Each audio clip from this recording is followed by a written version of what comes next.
Wheel of Life gives you a wonderful visual representation of how balanced your life is. Each segment on the wheel is scored according to how satisfied you are across 8 key areas of life, raising awareness and providing the opportunity for you to make change. In addition, this exercise is going to help you clarify priorities for goal setting, allowing you to plan so that your life is more balanced. First step is to review the 8 areas on the Wheel of Life. Do you like the category labels? If not, you can rename any of them and/or split certain categories to make them more meaningful to you. The categories are family and friends. This is one that you can split up if that fits your life better. Significant other, romance, love life. Career, finances, health. Health is another one that can be split based on your life. For example, you can split into emotional health, mental health, physical health, nutrition health. Split up what you need to be split. Next category is physical environment, meaning home or work, and these can be split as well if you'd like. And the last 2 categories are fun, recreation, and then personal growth, learning, self-development. If there are any categories that could be missing for you, add them into your wheel.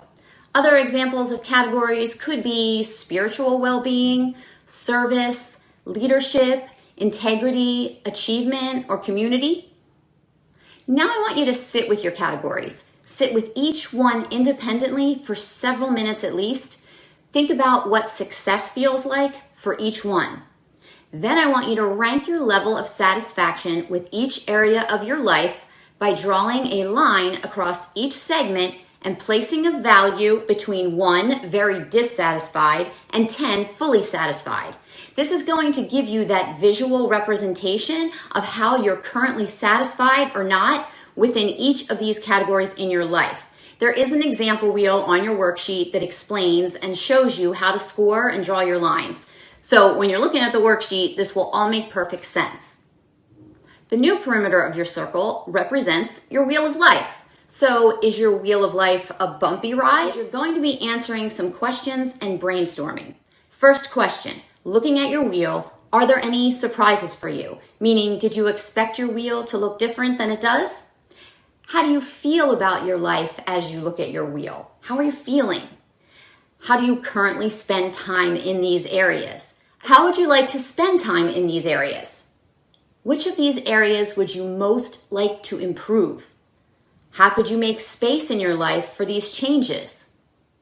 Can you affect the necessary changes on your own? What help and cooperation from others might you need? What would make each area a score of 10? What would a score of 10 look like? What change should you make first? And what change do you want to make first? Now, this is super important. If there was one key action you could take that would begin to bring everything into balance, what would it be? If there was one key action you could take that would bring everything into balance, what would it be? Okay, so your final step, do you know what it is? Taking action. Identify one action for each area that you can do to improve it. Then pick 1 to 3 of those actions to get started with this week.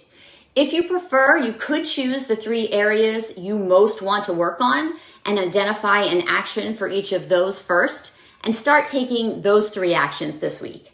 Now listen, you're extremely busy, I know, and if this first exercise is already stressing you out, ask yourself, what is the smallest step you could take this week to get started? And do that. But the point is, take action.